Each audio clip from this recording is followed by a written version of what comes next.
Good evening, and welcome to another one of my episodes of A Verse a Day Keeps the Muslims Away. Today I would like to talk about stoning.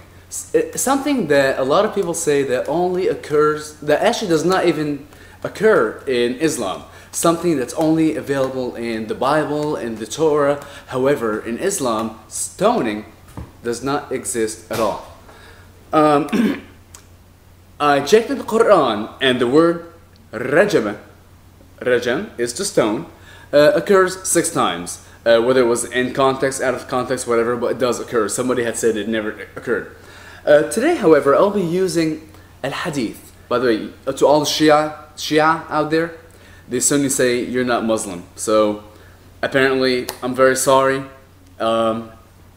You're not Muslim. So therefore, 15% of the Muslim population has already been gone. There's 85% left.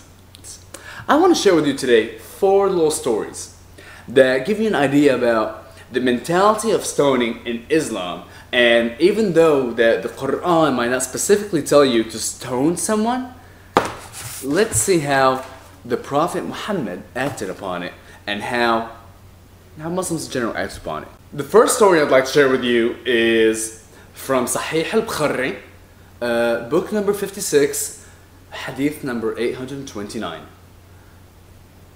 Narrated Abdullah bin Amr, a Jew and a Jewess were brought to Allah's Apostle on a charge of committing an illegal sexual intercourse. Allah's Apostle said to them, "What do you find in the Torah about the legal punishment of ar-rajm?" Ar-rajm, remember, is a stoning. They replied, "But we only announced the crime and lashed them." Abdullah bin Salam said, "You are telling a lie. The Torah contains the order of rajm." They brought and opened the Torah, and one of them solaced his hand on the verse of rajm and read the verses preceding and following it. Abdullah bin Salam said to him, "Lift your hand." When he lifted his hand, the verse of rajm was written there. They said, "Muhammad was telling the truth. The Torah has the verse of rajm." The Prophet then gave the order that both of them should be stoned to death. Then Abdullah bin Amr continued saying, "I saw the man leaning over the woman to shelter her from the stone." This is also mentioned, the same story, in also Sahih al-Bukhari, book 56, hadith 829, and also Sahih al-Bukhari, book number 82, hadith number 809. I'd like to analyze this real quick. So, a lot of people say that, and I'm not trying to turn this into a religious sermon or anything, but they say that the Quran is a religion of peace and it doesn't have any violence, particularly stoning. Stoning is something that only the Jews and the Christians have because it's written in the Torah and the Bible. Okay, so here we have people, living in the 7th century who abide by the Torah, and they have committed an illegal act of intercourse. And yes, it does state in the Torah that the punishment for them should be stoning. However, they kind of got with the times. They're like, yeah, we know the Torah kind of says that, but we're just gonna hide, that line and say, that doesn't really, because apparently they didn't do that. They said they would whip them, lash them, and publicly humiliate them. Okay, that's an okay punishment for back in the 7th century, but no. Muhammad goes on to prove to them that the Torah says they must be stoned and orders that they be stoned to death. Because he's such a pious man and he's such a good-hearted man who wants people to live their religions piously. So he wanted them to be good Jews and be stoned. Moving on, the next one I want to go to is, I call this one the confessing man.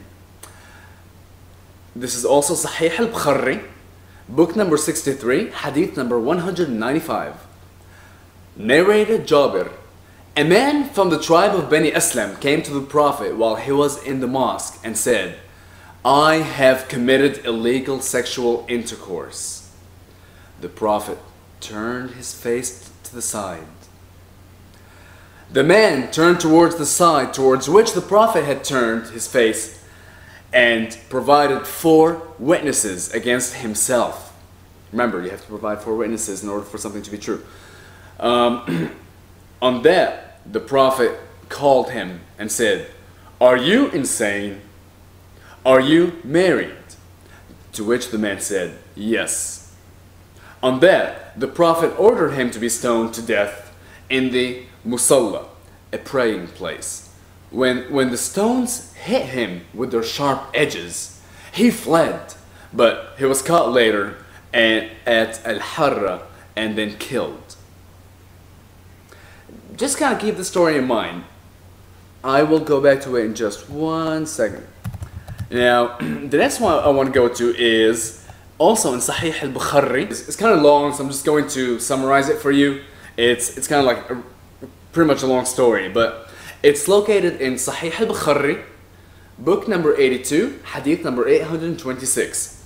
Essentially, here's what happened. There was a man, and actually 2 men came up to the Prophet Muhammad. One of them was the father of a son who claimed that his son was a laborer working for this other man. Now, the son had slept with the man's wife. So for all intents and purposes, we'll refer to the one man as the father, the other one the husband. So the father says, I have been told that my son should be stoned for his sins. However, I have given the husband, this other man, 100 sheep and a slave girl for the sins of my son. Prophet Muhammad thought about it and said, your son should receive 100 lashes and be exiled for 1 year. And now I'm going to start quoting. For 1 year. And then he ordered Unais al-Aslami to go to the wife of the other man, the husband, and if she confessed, stone her to death. She confessed and she was stoned to death. Alright, I want to tie this back to the previous one. In the previous version, we had a man come up to Muhammad and say, I committed adultery. Muhammad turned his face. Didn't even want to hear it. Talk to the hand. I don't want to hear it. He brought 4 witnesses to witness against himself that he did commit adultery. I guess he was an exhibitionist.